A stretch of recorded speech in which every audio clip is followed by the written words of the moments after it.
Hello दोस्तों, कैसे हो आप सभी। मैं हूं आपका दोस्त प्रदीप एंड स्वागत करता हूं गिरी ट्यूटोरियल के इस प्लेटफॉर्म पे। गाइस फटाफट जाके मुझे इंस्टाग्राम पे फॉलो कर सकते हैं, डिस्क्रिप्शन में लिंक दिया हुआ गाइस। इवन आप जाके टेलीग्राम भी ज्वाइन करो क्योंकि वहां सभी इंपॉर्टेंट जितने हैंड रिटन नोट्स है वहां आपको मिलेगा। तो दोनों जगह दोनों चीजें जाके आप क्या कर सकते हो, ज्वाइन कर सकते हो। गाइस चलो स्टार्ट करते हैं। वर्क एंड एनर्जी, वर्क और एनर्जी। इसमें इस चैप्टर के अंदर दो पार्ट है। पहला वाला पार्ट हमारा वर्क है और इसके बाद वाला पार्ट एनर्जी है। अब गाइस सबसे पहले वर्क क्या होता है। When we apply a force on any object, it displays in the direction of force। तो हम बोलेंगे वहां क्या हुआ, वर्क हुआ है। अगर किसी भी बॉडी पे हम फोर्स लगा रहे और फोर्स लगाने के बाद अगर वो डिस्प्लेस हो रहा है तो हम क्या बोलेंगे, वहां वर्क हो रहा है। जैसे एग्जांपल, मेरे सामने एक बॉटल रखा हुआ है। वो बॉटल अभी मैंने फोर्स नहीं लगाया तो वो थोड़ा भी डिस्प्लेस नहीं हुआ है, तो मैं नहीं बोल सकता वो वर्क हुआ है। पर अगर मैं इस पे फोर्स अप्लाई करूं, मैं क्या अप्लाई करूं, फोर्स। आपको आवाज सुनाई देगा, सुनना। फोर्स अप्लाई करूं, इसके बाद डिस्प्लेस हुआ ना, टूट गया यार, डिस्प्लेस हुआ ना, तो इसको हम क्या बोलेंगे कि वर्क हुआ है। क्योंकि बॉडी जो रहा था, जो बॉडी था उसने क्या किया, डिस्प्लेसमेंट किया हुआ, डिस्प्लेस हुआ है, तो हम बोल सकते हैं। और डिस्प्लेसमेंट कहां हुआ है, in the direction of force. Force के डायरेक्शन में डिस्प्लेसमेंट हुआ है, तो हम इसको बोलेंगे ये वर्क हो गया भाई, यहां क्या हुआ, वर्क हुआ है। गाइस अब देखो, आपका जो डेफिनेशन दिया है बुक में, work is said to be done when a force applied on any object causes displacement of the object. हम किसी भी ऑब्जेक्ट पे अगर फोर्स लगा रहे हैं तो उसका रिजल्ट क्या निकलेगा, रिजल्ट ये होगा कि ऑब्जेक्ट क्या होगा, डिस्प्लेस होगा। तो ही हम क्या बोलेंगे, वर्क हो रहा है। तो यहाँ कुछ वर्क का एग्जांपल है। मैं आपसे कुछ क्वेश्चन पूछना चाहूंगा, बताओ इसमें से वर्क कहां हो रहा है। तो कमेंट बॉक्स में जरूर मुझे लिख के बताना, मैं देखना चाहता हूं। चलो एक मैं बता देता हूं, ये मजेदार है इसलिए। अब मम्मी हमें दिन भर बोलती रहती है कुछ काम धाम करता नहीं है, काम धाम करता नहीं है, और दिन भर बैठ के टीवी देखता रहता है। तो सच बोल रही है मम्मी, हम बैठ के टीवी देख रहे हैं, हमें लग रहा है कि हम अपना दिमाग लगा रहे हैं सोचने के लिए, यार आगे इसके आगे क्या होगा, इस मूवी के आगे क्या हो गया। बट सच बोला जाए तो हम कुछ काम नहीं कर रहे। मम्मी जो साइंस बोल रही थी सही बात है, क्योंकि हम थोड़ा भी डिस्प्लेसमेंट नहीं कर रहे थे, हम चुपचाप बैठ के टीवी देख रहे थे। हम बोलेंगे हैं मम्मी, तो मैं तो दिन भर काम कर रहा था, मेरे को दिमाग चलाना पड़ रहा था। नहीं नहीं, साइंस ये बोलता है कि फिजिक्स ये कहता है कि जब तक आप डिस्प्लेसमेंट नहीं करोगे तब तक आप काम नहीं करने वाले। तो मम्मी ये जरूर बोलती है। और बाकी सभी चीजें मैं आप पे छोड़ता हूं, कमेंट में लिख के मुझे जरूर बताना कि डिस्प्लेसमेंट किसमें वर्क है, किसमें वर्क नहीं है। अब guys, W equal to force into displacement cos theta. Okay, ये क्या लिखा हुआ है गाइस। अब मान लो कोई एक ऐसा कंडीशन है, मैंने अभी तक ये बताया था कि फोर्स और डिस्प्लेसमेंट दोनों सेम डायरेक्शन में हो रहा है। बट कुछ ऐसे कंडीशंस होते हैं ना गाइस, जिसके अंदर मान लो ये मैंने एक टॉयज ले लिया है, जिसके अंदर मैंने यहाँ स्ट्रिंग से बांध के इस पे फोर्स लगा रहा हूँ। ये जो स्ट्रिंग पे लग रहा है फोर्स, वो इंक्लाइन डायरेक्शन में लग रहा है। तो फोर्स ऐसे लग रहा है और ये बॉडी कहाँ मूव हो रही है, ऐसे। छोटे में तो किया ही होगा यार ये वाली मस्ती, ऐसे ऐसे ऐसे ऐसे ऐसे ऐसे करके लेके जाते हैं ना, गाड़ी लेके जाते हैं कि नहीं, डॉयज लेके गए हो कि नहीं लेके गए। तो ये जो फोर्स हमने लगाया वो इंक्लाइन पोजीशन ऐसा है और बॉडी डिस्प्लेस ऐसा हो रहा है। अब दोनों सेम डायरेक्शन में नहीं है, दोनों अलग अलग डायरेक्शन में, फोर्स भी अलग डायरेक्शन में, डिस्प्लेसमेंट भी अलग डायरेक्शन में। तो ऐसा अगर सिचुएशन हो तो उस सिचुएशन में हम कौन सा फॉर्मूला यूज करेंगे वर्क को फाइंड करने के लिए। तो ध्यान दो, अगर कोई ऐसा सिचुएशन है जिसके अंदर हमारा ये जो फोर्स है वो अलग डायरेक्शन में और डिस्प्लेसमेंट इस डायरेक्शन में हो, तो या इनके बीच में एक एंगल फॉर्म होता है, जिस एंगल को बोलते हैं एंगल थीटा। क्या बोलते हैं, एंगल थीटा। और उसमें फोर्स इंटू डिस्प्लेसमेंट प्लस हम ये एंगल भी फाइंड करना रहता है जो हमारा, जिसको हम कंसीडर करते हैं कॉस थीटा। तो गाइस कोई भी ऐसा सिचुएशन है जिसके अंदर हमारा एंगल सॉरी फोर्स और डिस्प्लेसमेंट दोनों अलग डायरेक्शन में हो, दोनों डिफरेंट डायरेक्शन में हो, तो हम उस समय ये फॉर्मूला यूज करेंगे, एफ एस कॉस थीटा। अब आपके बुक में ऐसा एक कंक्लूजन पूछा है कि इसका क्या रिजल्ट निकलेगा, तो चलो ये भी फाइंड कर लेते हैं। अगर जिसमें हम ये देख रहे हैं थीटा इक्वल टू जीरो, मतलब थीटा के बीच में कोई भी एंगल नहीं बन रहा है, कुछ भी एंगल बन नहीं रहा है, तो उसमें क्या होगा, चलो हम फाइंड करके देखते हैं। मेन फॉर्मूला यही वाला, W equal to F S cos theta. अब याद रखो, जिसके भी अंदर थीटा की वैल्यू कितनी है, ध्यान देना, थीटा की वैल्यू कितना दिया हुआ, थीटा 0 डिग्री है। कितना है, थीटा 0 डिग्री। अब theta 0 degree, cos theta 0 degree कितना होता है, 1 होता है। कितना होता है, 1। तो अगर ये 1 हो गया तो हमारे पास फाइनल रिजल्ट क्या बचेगा, F equal to F S. क्या बनेगा, एफ एस। तो ये जो होगा इसको बोलेंगे यहाँ पॉजिटिव वर्क। कौन सा वर्क बोलेंगे, पॉजिटिव वर्क। ध्यान देना क्या होगा, पॉजिटिव वर्क।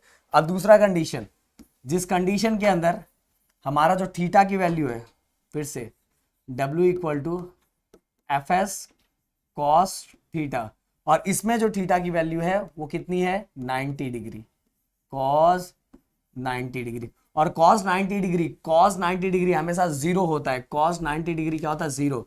तो गाइज अगर ये जीरो हो गया तो ये, अगर ये पूरा जीरो हो गया तो ये अगर ये मल्टीप्लाई है ना तो एफ एस भी क्या हो जाएगा जीरो हो जाएगा। तो इस कंडीशन में जब भी ये कंडीशन 90 डिग्री मतलब फोर्स और डिस्प्लेसमेंट दोनों 90 डिग्री पे रहेंगे, फोर्स और डिस्प्लेसमेंट दोनों 90 डिग्री पे रहेंगे, तो जो वर्क होगा वो क्या होगा जीरो। यहाँ क्या था पॉजिटिव। ओके, अब इस कंडीशन में देखो, जिस कंडीशन में थीटा कितना है 180 डिग्री, थीटा कितना है 180 degree F S cos 180 degree. तो कॉस 180 डिग्री कितना होता है -1, कितना होता है -1 तो ये टोटल कैसे लिखेंगे माइनस एफ एस। तो इस कंडीशन में जो वर्क है वो क्या होगा नेगेटिव। कैसा होने वाला है वर्क नेगेटिव। सो गाइस देखो 180 मतलब देखो फोर्स इस साइड लग रहा है, डिस्प्लेसमेंट इस साइड हो रहा है, तो दोनों के बीच का जो एंगल हो जाएगा 180 हो जाएगा। अब हमारा जो 90 डिग्री वाला है, तो मान लो डिस्प्लेसमेंट ऐसा हो रहा है और फोर्स ऐसा लग रहा है, तो इस कंडीशन में वर्क क्या होता है, इस कंडीशन में वर्क क्या हो जाता है जीरो हो जाता है। और जो हमारा पॉजिटिव वर्क मतलब वर्क भी यही लग रहा है और डिस्प्लेसमेंट भी इसी डायरेक्शन में हो रहा है, मतलब सॉरी फोर्स भी यही लग रहा है और डिस्प्लेसमेंट भी इसी डायरेक्शन में हो रहा है, अगर दोनों सेम डायरेक्शन में हो रहा है तो हमारा हो जाएगा पॉजिटिव वर्क। क्या हो जाएगा पॉजिटिव वर्क, फोर्स और डिस्प्लेसमेंट दोनों सेम डायरेक्शन में हो रहा है। तो चलो आगे देखते हैं, if force and displacement both are in same direction तो वर्क वहां क्या होगा पॉजिटिव होगा, फोर्स भी यही लग रहा है और डिस्प्लेसमेंट भी यही हो रहा है। देखो अभी देखो पाठक सर हमें उठा के देंगे, ये मेरे सामने एक ऑब्जेक्ट है, फोर्स भी मैंने यही लगाया, फोर्स भी मैं यही लगा रहा हूं और डिस्प्लेसमेंट भी यही हुआ है, दूसरा डब्बा टूटा है आपको पढ़ाने के चक्कर में, फोर्स और डिस्प्लेसमेंट दोनों सेम डायरेक्शन में हुआ है, तो ये कौन सा वर्क हो गया पॉजिटिव वर्क। पाठक जी कौन सा work positive work, positive work, क्या बात है क्या बात है। ओके, अब दूसरा कंडीशन फोर्स इधर लग रहा है और डिस्प्लेसमेंट इधर हो रहा है, दोनों के बीच में एंगल कितना बनेगा 180 डिग्री। तो if force and displacement both are in opposite direction, दोनों अपोजिट डायरेक्शन में, तो वहां जो वर्क डन होगा कौन सा होगा नेगेटिव वर्क डन। कौन सा वर्क डन होगा नेगेटिव। ओके, अगर फोर्स और जो work force and displacement, force और डिस्प्लेसमेंट दोनों अपोजिट डायरेक्शन में, तो वहां जो वर्क होगा वो वर्क कैसा होगा, वर्क कैसा होगा नेगेटिव। क्या होगा नेगेटिव। ओके, अब गाइस हमने देखो सेम डायरेक्शन का देख लिया, अपोजिट डायरेक्शन का देख लिया। अब अगर किसी ऐसे कंडीशन में फोर्स और डिस्प्लेसमेंट दोनों परपेंडिकुलर है, दोनों क्या है परपेंडिकुलर है, तो उस कंडीशन में जो वर्क होगा वो वर्क होगा जीरो। अभी हमने पीछे प्रूफ करके भी दिया था 90 डिग्री, याद है। Okay, if force and displacement दोनों क्या है परपेंडिकुलर टू ईच अदर, दोनों एक दूसरे से परपेंडिकुलर है, तो इस कंडीशन में जो वर्क होगा वो वर्क क्या होगा जीरो। क्या होगा जीरो। जिम करने वाले बंदे ये बात याद रखो कि जो एक्सरसाइज करते हैं उनको एक चीज बता देता हूं, अगर वो अपनी एक्सरसाइज ये 90 डिग्री पे कर रहे हैं तो वहां जो रिजल्ट आएगा ना वो जीरो आएगा। ये बात याद रखो फिजिक्स की तरह, क्योंकि अगर आप 12th में जाओगे तो मैं थोड़ा और अच्छे से आपको समझा सकता हूं, पर अभी 9th वाले बच्चे वीडियो देख रहे हैं इसलिए मैं ज्यादा इसको एक्सप्लेन नहीं करूंगा। फिर भी जो अगर हमारा जो डिस्प्लेसमेंट एंड जो फोर्स है, डिस्प्लेसमेंट एंड फोर्स दोनों कैसा रहेगा एक दूसरे के परपेंडिकुलर रहेगा, तो जो रिजल्ट मतलब जो वर्क होगा वहां क्या होगा जीरो। तो गाइस ये याद रख लो positive negative and zero. Positive मतलब force and displacement both are in same direction, negative means both are in opposite direction, zero means force and displacement perpendicular to each other, दोनों perpendicular रहेंगे। अब next energy. ओहो energy तो अंदर होना चाहिए। तो एनर्जी का एक सिंपल डेफिनेशन जो है, या तो ये डेफिनेशन देखो या तो पुराना जो डेफिनेशन था, energy is capacity to do work. आपके पास जितनी एनर्जी रहेगी उतनी ही वर्क करोगे, या तो capacity of body to perform work, capacity of body to perform work, same चीज सेम बात, वही मैंने बोला ये भी सेम बात है कि आपके अंदर जितनी कैपेसिटी रहेगी उतना ही क्या परफॉर्म करोगे, इतना वर्क परफॉर्म करोगे, और उसी को हम क्या बोलते हैं इट्स एनर्जी, उसी को हम क्या बोलते हैं एनर्जी। और वर्क और एनर्जी दोनों का यूनिट क्या होता है सेम होता है। वर्क और देखो जितना आपके पास एनर्जी होगा उतना ही वर्क करोगे और उतना ही वर्क कर पाओगे जितना आपके पास एनर्जी होगा, सही बात है कि नहीं। इसलिए दोनों सेम होता है, इसलिए दोनों का जो यूनिट होता है ऐसा यूनिट जूल होता है, और सीजीएस यूनिट क्या होता है अर्ग होता है। किसका वर्क और एनर्जी का, वर्क और एनर्जी का दोनों का सेम यूनिट होता है। ऐसा यूनिट होगा जूल एंड सीजीएस यूनिट होगा अर्ग। ओके, तो चलो गाइस आगे। अब इसके अंदर टोटल दो दो आपको काइनेटिक एनर्जी है, पोटेंशियल एनर्जी के बारे में उसका एक्सप्रेशन भी दिया है सॉल्व करने के लिए, और तो थोड़ा सा इधर कंप्लीट डिटेल में तो नहीं बताया पर थोड़ा सा डिटेल में बताया हुआ है। तो चलो देखते हैं। सबसे पहले kinetic energy, the energy stored in object because of its motion. किसी भी ऑब्जेक्ट के अंदर जो एनर्जी स्टोर है वो किसके कारण, बिकॉज ऑफ मोशन के कारण स्टोर है।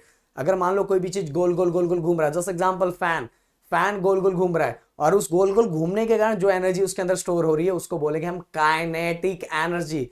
किसी भी मोशन के कारण, पानी फ्लो कर रहा है, पानी फ्लो कर रहा है, पानी किसमें, मोशन में है ना, फ्लो हो रहा है, कंटिन्यू फ्लो हो रहा है। तो अगर किसी भी एक्स वाई जेड किसी भी ऑब्जेक्ट के अंदर जो एनर्जी स्टोर हो रही है वो किसके कारण, मोशन के कारण स्टोर हो रही है, तो उसको हम बोलेंगे kinetic energy. The energy store in any object because of its motion, इसको बोलेंगे हम काइनेटिक एनर्जी। मैं दौड़ रहा हूं, मैं भी मोशन में हूं, मेरे अंदर जो एनर्जी स्टोर हो रही है because of kinetic energy. Okay, so अब ये चीज हो गई। The energy which is an object has because of its motion is called kinetic energy. अब kinetic energy which is equal to work done, बताया था। एनर्जी किसके इक्वल होता है, वर्क के इक्वल होता है। जितना एनर्जी उतना ही वर्क। ओके, जितना आपके अंदर एनर्जी हो उतना ही वर्क। तो के, इसको शॉर्ट में ऐसा लिख सकते हैं, के इक्वल टू डब्ल्यू। ये काम आने वाला है, ये आगे काम आने वाला है। तो आगे चलते हैं। ये देखो एक्सप्रेशन फॉर काइनेटिक एनर्जी। चलो एक्सप्रेशन करते हैं सबसे पहले, क्योंकि देखो हमें फाइंड करना है एक्सप्रेशन काइनेटिक एनर्जी का, पर हम स्टार्ट करेंगे वर्क, क्योंकि वर्क और एनर्जी दोनों सेम होता है। तो work equal to force into displacement. Okay, अब फोर्स का फॉर्मूला जो होता है वो क्या होता है, mass into acceleration. So guys दे दो इसको इक्वेशन नंबर 1, ये दे दो इक्वेशन नंबर 2। तो सबसे पहले देखो वर्क वर्क वर्क अगर आप निकाल लोगे तो एनर्जी मिल जाएगा, क्योंकि वर्क और एनर्जी दोनों क्या होता है, सेम, इसलिए मैंने वर्क से स्टार्ट वो किया। तो वर्क इक्वल टू क्या होता है, force into displacement. Work equal to क्या था, फोर्स इनटू डिस्प्लेसमेंट। तो फोर्स का फॉर्मूला क्या था, mass into acceleration, and displacement ut plus half at square. ये क्या है हमारा, Newton second equation of motion. Newton second equation of motion आपको याद होगा, Newton second equation of motion. Okay, ये मैंने करवाया था इसके पहले, Newton second equation of motion. So guys देखो हमने एफ भी निकाले, एस भी निकाले, इसको दे दो थर्ड। हमने सेकंड का एफ भी निकाल लिया। देखो हमें फर्स्ट में फोर्स और डिस्प्लेसमेंट चाहिए था, फोर्स भी निकाल लिया, डिस्प्लेसमेंट निकाल लिया। अब दोनों की वैल्यू हम फर्स्ट में पुट कर देंगे। Put second and third in equation first. Equation first में पुट करो, फिर से इक्वेशन फर्स्ट हम लिखते हैं, W equal to force into displacement.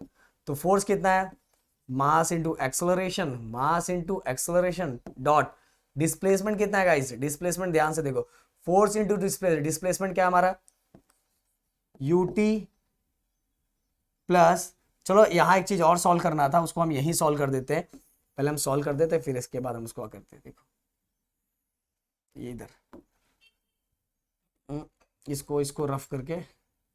अब गाइस एक चीज याद रखो, जो इनिशियल वेलोसिटी होती, इनिशियल वेलोसिटी ऑब्जेक्ट हमेशा इनिशियल पोजीशन पे किस में रहता है, रेस्ट में रहता है। किस में रहता है, रेस्ट में। तो इसीलिए इनिशियल वेलोसिटी क्या हो जाएगी, 0। अगर ये 0 हो गया तो ये भी क्या हो जाएगा, 0 हो जाएगा। इसीलिए जो आंसर हमारा बचेगा वो क्या बचेगा, 1/2 at स्क्वायर। ध्यान दो क्या बचेगा, 1/2 at स्क्वायर। ये किसकी वैल्यू मिल गई हमें, ये वैल्यू मिल गई हमें डिस्प्लेसमेंट की। तो ये हो गया हमारा, अब इसको दे दो थर्ड, क्योंकि हमने यही दोनों कर दिया। तो ये हो गया हमारा थर्ड, ये थर्ड हो गया, थर्ड। अब सेकेंड एंड थर्ड को हम पुट करेंगे फर्स्ट के अंदर। पुट थर्ड एंड सेकेंड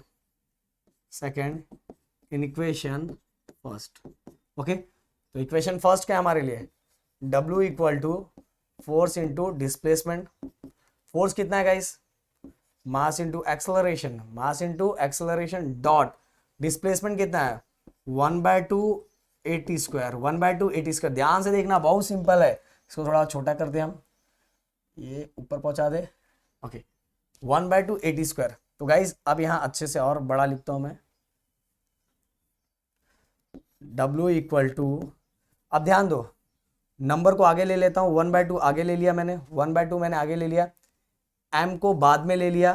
अब देखो 2a है तो दोनों a और ये t स्क्वायर है, यहाँ a स्क्वायर होगा ना, इसलिए मैंने डायरेक्ट इसको कंबाइन होल स्क्वायर ले लिया। देखो m पहले मैंने नंबर लिख लिया 1/2, देन इसके बाद m लिख दिया, देन a स्क्वायर होगा, a स्क्वायर और ये t स्क्वायर है, पर दोनों को मैंने होल स्क्वायर ले लिया, 80 स्क्वायर हो गया। तो क्लियरली समझ में आ गया होगा ये मैंने कैसे लिखा। सो गाइस ये देखो ये हमारा मिल गया इक्वेशन नंबर 4, इक्वेशन नंबर 4 हमें मिल गया, इक्वेशन नंबर 4 हो गया। अब गाइस आगे क्या करेंगे, ध्यान दो एकदम अच्छे से। अब हमें 80 की वैल्यू फाइंड करनी पड़ेगी। 80 कैसे फाइंड करेंगे, v equal to u plus 80। ये बताया ना, ये क्या है, Newton's first equation of motion. Okay, first equation of motion यही है। सो गाइस अब इसके अंदर भी सेम कंडीशन, u क्या है, इनिशियल वेलोसिटी, u क्या हो जाएगा, 0 हो जाएगा, और ये हमारे पास बचेगा 80, तो v इक्वल टू 80। पर हमें यहाँ क्या दिया, 80 स्क्वायर दिया हुआ है ना, तो यहाँ भी 80 स्क्वायर चाहिए, तो हम क्या करेंगे, squaring on both the side, दोनों साइड स्क्वायर कर देंगे। दोनों साइड जैसे ही स्क्वायर करेंगे, अब देखो 80 स्क्वायर हो गया ना, इक्वेशन नंबर 5। तो 80 स्क्वायर की वैल्यू क्या है, 80 स्क्वायर की वैल्यू क्या है, v स्क्वायर। तो हम लिखेंगे पुट फिफ्थ इन किसके अंदर, fourth, put fifth in fourth. तो फोर्थ क्या दिया हुआ है, w इक्वल टू 1/2 m। एक बार मैं आपके लिए लिख देता हूं, फिर इसका मैं चेंज करता हूं, 80 स्क्वायर 1/2 m। 80 के जगह पे क्या आ जाएगा, 80 के जगह पे 80 स्क्वायर के जगह पे 80 स्क्वायर के जगह v स्क्वायर आ जाएगा। ओके, तो ये हो गया हमारा w। और गाइस अभी हमने पढ़ा था energy is capacity to do work, मतलब कहने का मतलब जितनी एनर्जी होगी उतना ही वर्क कर पाऊंगा। तो W के जगह W which is equal to kinetic energy होता है, तो डायरेक्ट W के जगह मैं क्या लिख सकता हूँ, काइनेटिक एनर्जी। तो काइनेटिक एनर्जी मतलब 1/2 mv स्क्वायर। हो गया एक्सप्रेशन हमारा हो गया। देख लो गाइस एकदम अच्छे से, यहां से स्टार्ट करो। वर्क का जो होता है फोर्स इंटू डिस्प्लेसमेंट होता है, देन सबसे पहले हमें फोर्स फाइंड करना रहेगा, जो फोर्स का फॉर्मूला होता है मास इंटू एक्सेलरेशन। देन हमने फोर्स का फाइंड कर लिया, देन डिस्प्लेसमेंट का न्यूटन का जो सेकंड इक्वेशन ऑफ मोशन था ut प्लस हाफ 80 स्क्वायर। फिर हमें पता चला यार u मतलब इनिशियल वेलोसिटी 0 हो जाएगा, तो ये 0 हो गया, हमारे पास क्या बचा 1/2 80 स्क्वायर। देन हमारे पास बचा s इक्वल टू 1/2 80 स्क्वायर। तो f भी मिल गया, s भी मिल गया, दोनों की वैल्यू को हमने पुट किया। देखो f की वैल्यू m था, s की वैल्यू क्या था 1/2 80 स्क्वायर। फिर हमने इसको थोड़ा सही करेक्ट थोड़ा सिस्टमैटिक किया, 1/2 को आगे ले लिया है, m को यहाँ ले लिया है, a square and t square दिया था, तो इसको एक साथ मैंने होल स्क्वायर में ले लिया, 1/2 m 80 का होल स्क्वायर। अब गाइस ये वाला हमारा जो फर्स्ट इक्वेशन ऑफ मोशन दिया था v equal to u plus 80, तो इनिशियल वेलोसिटी क्या हो जाएगी 0, तो v इक्वल टू 80 हो जाएगा। तो squaring on both the side, दोनों साइड स्क्वायर करेंगे, तो 80 स्क्वायर, क्योंकि हमें यहाँ 80 स्क्वायर की वैल्यू चाहिए इसलिए हमने दोनों साइड स्क्वायर किया। तो 80 स्क्वायर की वैल्यू कितनी थी, v स्क्वायर, तो इसलिए लिखा 1/2 m। 80 स्क्वायर की जगह क्या आ जाएगा, 80 स्क्वायर की जगह क्या आ जाएगा v स्क्वायर। तो w equal to 1/2 m v square. और वर्क हमें तो काइनेटिक एनर्जी फाइंड करना है, तो वर्क उतना ही होता है जितना हमारे अंदर एनर्जी होता है, तो work equal to kinetic energy, और kinetic energy equal to 1/2 mv square. So guys ये हो गया। अब बढ़ते हैं आगे, next potential energy. Okay guys सुनो ध्यान से, the energy stored in any object because of its state and position. The energy stored in any object because of its state and position. किसी पोजीशन के कारण कोई एनर्जी किसी के अंदर, किसी ऑब्जेक्ट के अंदर जब जो एनर्जी स्टोर है ना, उसको ही हम बोलेंगे पोटेंशियल एनर्जी। किसी पोजीशन के कारण, मान लो एक कोई भी ऑब्जेक्ट एक हाइट पे रखा हुआ है, हाइट पे रख के वो रेस्ट में पड़ा हुआ है, तो उसके अंदर जो एनर्जी है ना, वो एनर्जी क्या होती है मेरे लिए, potential energy. The energy stored in any object because of state and position, because उसका जो एक स्पेशल स्टेट है और जो उसका पोजीशन है, उसके कारण जो एनर्जी मिल रही है उसको हम बोलेंगे पोटेंशियल एनर्जी। एक हाइट पे मैंने एक अच्छा सा डैम में पानी भर के रखा हुआ है, डैम में पानी स्टोर है, तो जब तक वो स्टोर है तब तक उसके अंदर पोटेंशियल एनर्जी है। जैसे डैम का डोर मैं ओपन करूंगा तो फिर से वो मोशन में हो जाएगा, मोशन में जैसे ही हुआ तो उसके अंदर काइनेटिक एनर्जी हो जाएगा, पर जब तक वो स्टोर है तब तक उसके अंदर क्या रहेगा, पोटेंशियल एनर्जी। ओके, तो देखो guys the energy store in an object because of its specific state और position is called its potential energy. इतना याद रखो, बिकॉज ऑफ मोशन तो रहेगा kinetic energy, because of state and position उसको हम क्या बोलेंगे, पोटेंशियल एनर्जी। अब इसका भी हम एक्सप्रेशन करेंगे, बहुत सिंपल सा एक्सप्रेशन है, कुछ इतना हार्ड सा नहीं है, इसका तो बहुत सिंपल है।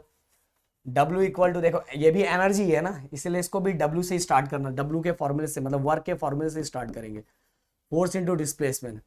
अब यहाँ ऑब्जेक्ट एक हाइट पे है, हाइट पे है ना, तो ये किसके अगेंस्ट है या किसके किसके टूवर्ड है, ग्रेविटी के टूवर्ड है। तो यहां जो एक्सेलरेशन होगा, देखो इसके पहले हमने जो फॉर्मूला लिया था वो मास इंटू एक्सेलरेशन लिया था, यहां हम लेंगे mass into acceleration due to gravity, क्योंकि ये सर्टेन हाइट पे है ना, तो इस पे जो एक्सेलरेशन एक्ट हो रहा है वो किसका एक्ट हो रहा है, ग्रेविटी का। इसलिए यहाँ ए के जगह पे हम क्या लेंगे, जी, क्योंकि यहाँ एक्सेलरेशन है, यहाँ क्या है मैंने बताया ना, सर्टेन हाइट पे रखा हुआ, तो इस पे जो फोर्स एक्ट हो रहा है वो क्यों हो रहा है, because of acceleration due to gravity. यहाँ जो एक्सेलरेशन होगा, बॉडी जब मूव होगा तो किसके कारण एक्सेलरेशन होगा, अर्थ के कारण। इसलिए यहाँ ए को रिप्लेस करके यहाँ लिखते हैं जी। बहुत सारे बच्चे कंफ्यूज होते हैं कि यहाँ जी कैसे आ गया, तो बता दिया कि सर्टेन हाइट पे है, उस पर किसका फोर्स एक्ट हो रहा है, ग्रेविटी का। इसलिए इस ऑब्जेक्ट को हम क्या बोलते हैं, यहाँ ए को रिप्लेस करके यहाँ जी ले लेते हैं, तो यहाँ आ जाएगा एम जी। और ऑब्जेक्ट एक सर्टेन हाइट पे, मैंने बोला सर्टेन पोजीशन पे, तो इसलिए जो डिस्प्लेसमेंट होगा, डिस्प्लेसमेंट को हम क्या लेते हैं, एच, मतलब सर्टेन हाइट पे। तो ये W equal to M ji H, ये हो गया।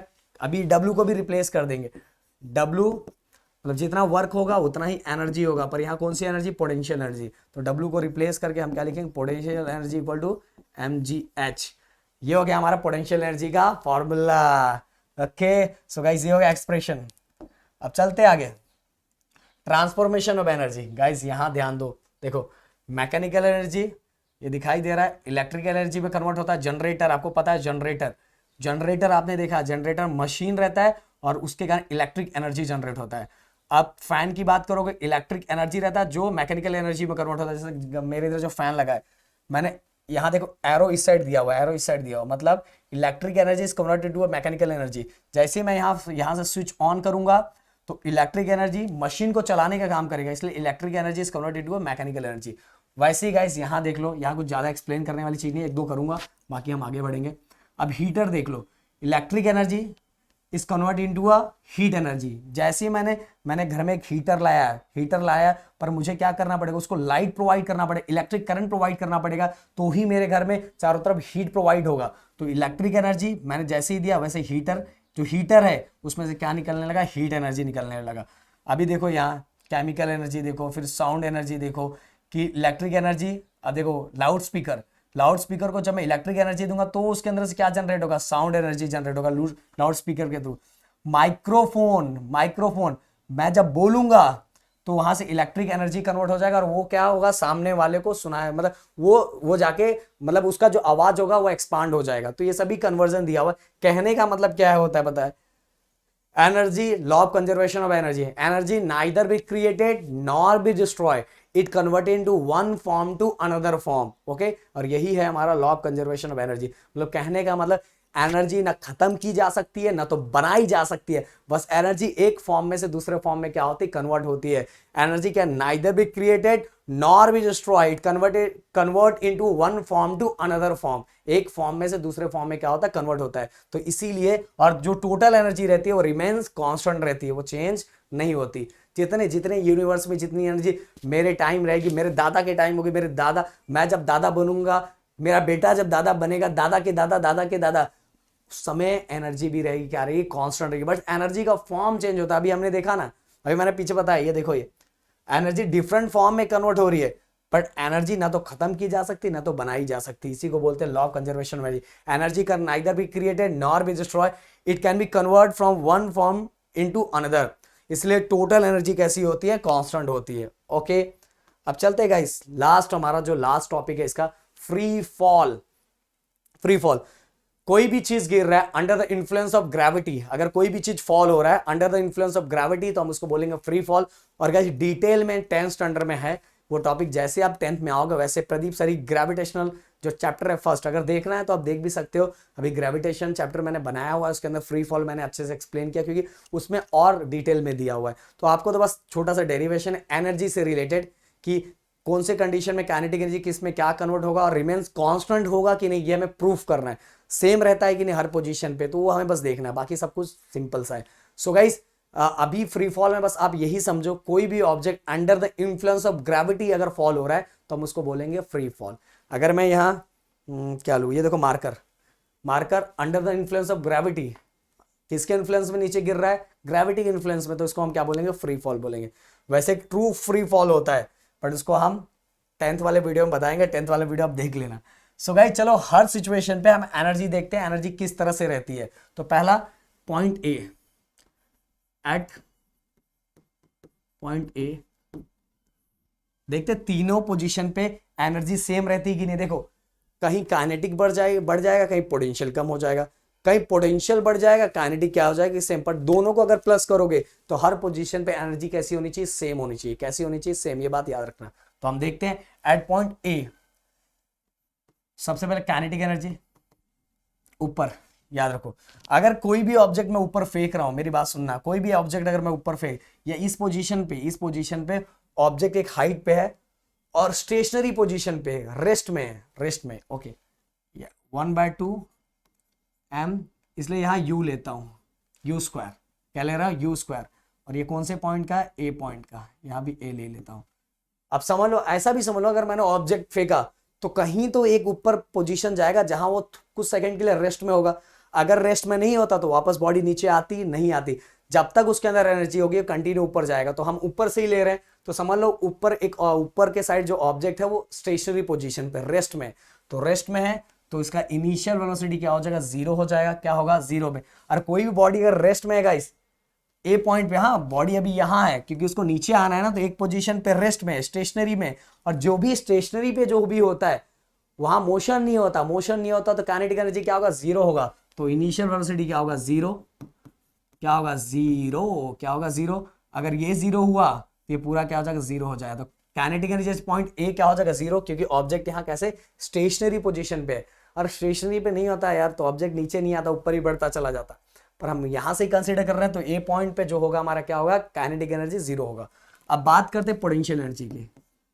सर्टेन हाइट पे है, सर्टेन हाइट एम जी, और कितने हाइट पे है, कितने हाइट पे, ये देखो एच हाइट पे, कितने हाइट पे, एम जी एच, ये देखो एम जी एच, कौन सा, ए। अब अगर total energy at point A निकालता हूं तो मैं, total energy at point A, तो क्या आएगा, kinetic energy A plus potential energy A, दोनों को मैं प्लस करूं, kinetic energy zero and potential energy m ji h, तो जीरो प्लस एम जी एच क्या होगा, तो इसलिए total energy at point A क्या हो जाएगा हमारा, एम जी एच। ये पहला निकल गया, ये पहला हो गया ना हमारा। अब सेकंड करते हैं हम, थोड़ा इसको छोटू कर दूं,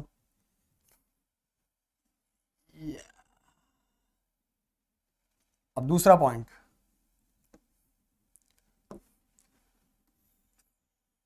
दूसरा पॉइंट एट पॉइंट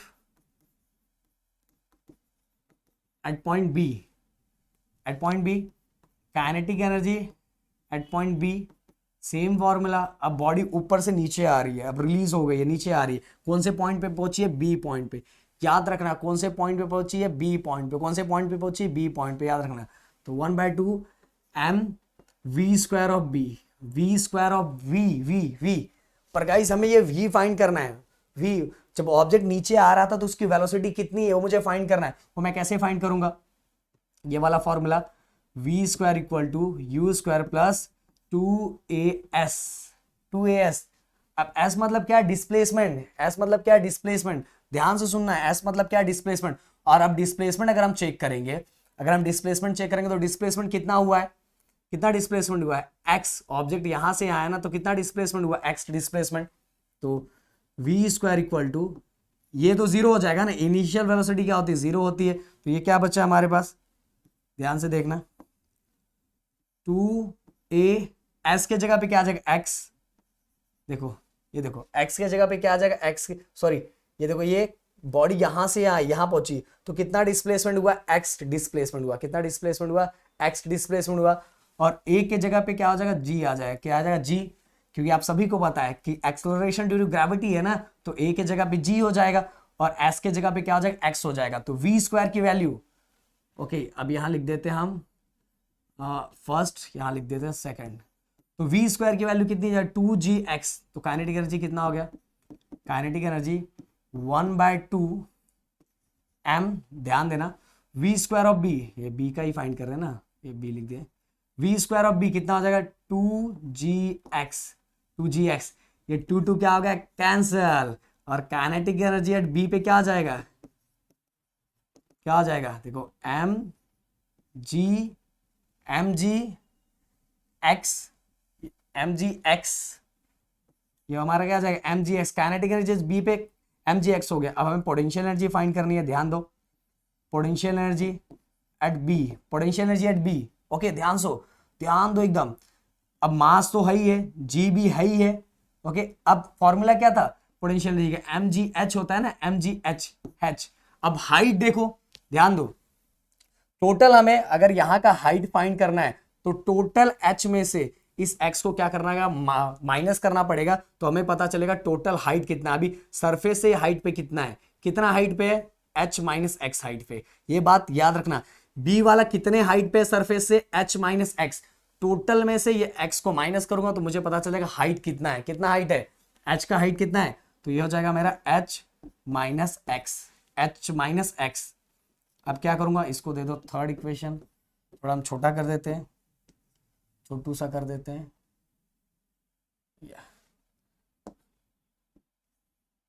सो देखो ये h के जगह पे क्या आ जाएगा, h के जगह पे कितने हाइट पे है, ये कितने हाइट पे है, ग्राउंड से कितने हाइट पे है, h माइनस एक्स हाइट पे, कितने हाइट पे, h माइनस एक्स, इसीलिए h के जगह पे यहाँ क्या लिखे h माइनस एक्स, ओके पूरे h में से, पूरे h में से इस x को माइनस करूंगा तो मुझे पता चलेगा ये कितने हाइट पे है, पूरे h में से ये x को माइनस करूंगा तो मुझे पता चलेगा ये b कितने हाइट पे, ग्राउंड से कितने हाइट पे है। तो चलो सो अब लिखते हैं mg, ये अंदर मल्टीप्लाई करना पड़ेगा mgh, ये mg अंदर ब्रैकेट ओपन करना पड़ेगा ना, मल्टीप्लाई mgh माइनस mgx, ये हो गया हमारा fourth potential energy at B.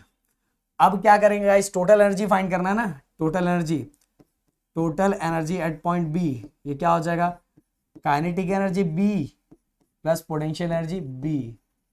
Kinetic energy कितनी है mgx प्लस पोटेंशियल एनर्जी कितनी है mgh माइनस mgx। अब देखो प्लस mgx माइनस mgx दोनों को क्या हो गया कैंसल, और यहां हमारा क्या बचा है mgh, क्या बचा है mgh, ये हो गया हमारा equation number total energy at point B, okay. अब देखो total energy at point A भी हमारा mgh था, टोटल एनर्जी बी भी mgh है, बस ये होगा कि कहीं पोटेंशियल एनर्जी बढ़ेगा, कहीं काइनेटिक एनर्जी बढ़ेगा, कहीं काइनेटिक एनर्जी बढ़ेगा तो पोटेंशियल, तो दोनों इक्वल होता रहता है। अब चलते हैं लास्ट वाला फाइंड करते हैं इसी में का, थोड़ा इसको हम और छोटा करेंगे, क्योंकि लास्ट फाइंड करना है ना, इसी में फाइंड हो जाएगा तो अच्छा लगेगा, दिख रहा है, हाँ दिख रहा है।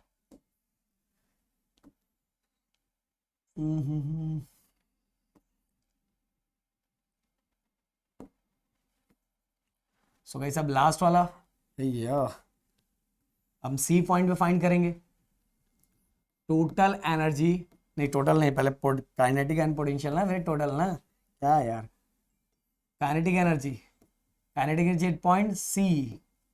अब देखो 1/2 mv² ऑफ सी, देखो जहां जिसका लिखा होने का वहां लिख देने का, समझ में, बी का है तो बी का लिख देने का, सी का है तो सी का लिख देने का, समझ में।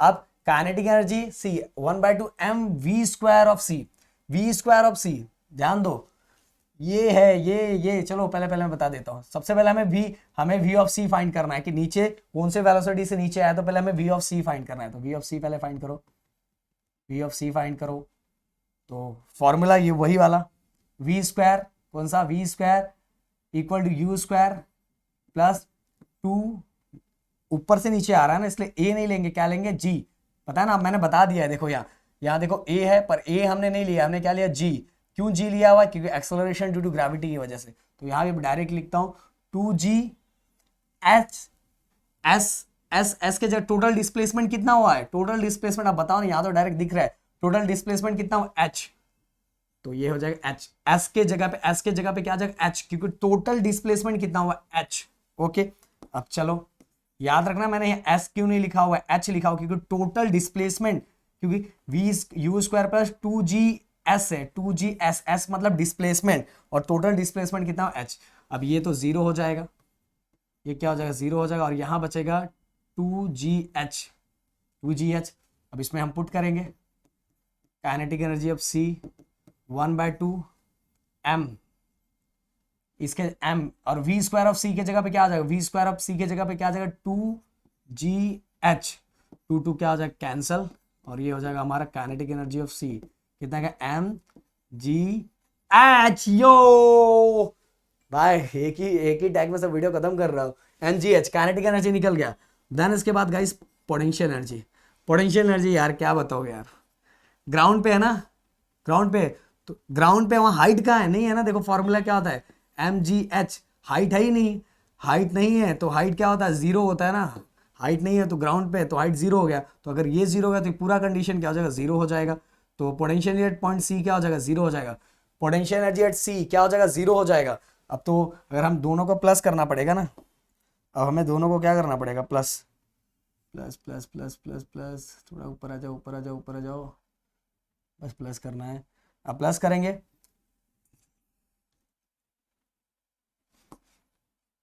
टोटल एनर्जी, टोटल एनर्जी सी, उसमें काइनेटिक एनर्जी कितना था, देन पोटेंशियल एनर्जी कितना था सी पॉइंट पे, तो काइनेटिक एनर्जी कितना था mgh, पोटेंशियल नहीं कितना था, जीरो, दिख रहा है कि नहीं दिख रहा है, दिख रहा है, तो इसीलिए इसका फाइनल रिजल्ट कितना होगा mgh, mgh, क्योंकि वो जीरो हो गया ना। अब देखो गाइस यहाँ ए पे अब दिख रहा होगा, थोड़ा इसको अगर बड़ा कर दूं तो ये देखो, थोड़ा अगर मैं बड़ा करूं तो ए पॉइंट पे भी mgh है, फिर अगर मैं बी पॉइंट की बात करूं तो इस पे भी mgh है, और अगर मैं सी पॉइंट की बात करूं तो उस पे भी mgh है, तो तीनों पॉइंट पे जो हमारा पोटेंशियल एनर्जी क्या है वो सेम है, तीनों पोजीशन पे पोटेंशियल एनर्जी हमारा क्या है, सॉरी तीनों पोजीशन पे हमारा kinetic energy, kinetic and potential मतलब टोटल एनर्जी ए पॉइंट पे भी mgh है, बी पॉइंट पे भी mgh है, और सी पॉइंट पे mgh है। अभी हमने देखा था law of conservation of energy, energy neither be created nor be destroy, it converted one form into another form. So guys यही हमारा law of conservation of energy. Momentum भी याद होगा, मोमेंटम याद है कि नहीं, initial momentum is equal to final momentum, वो है law of conservation of momentum, तो कंफ्यूज मत होना। सो गाइस यहाँ खत्म होता, पूरा चैप्टर मैंने कंप्लीट कर दिया, कितने टाइम है 37 मिनट, 37 मिनट में पूरा चैप्टर कंप्लीट हो गया। मेरे ख्याल से आपको वीडियो पसंद आएगा, वीडियो पसंद आएगा वीडियो को लाइक शेयर सब्सक्राइब, अपना सपोर्ट एंड प्यार बनाए रखना। Thank you so much guys and जय हिंद दोस्तों।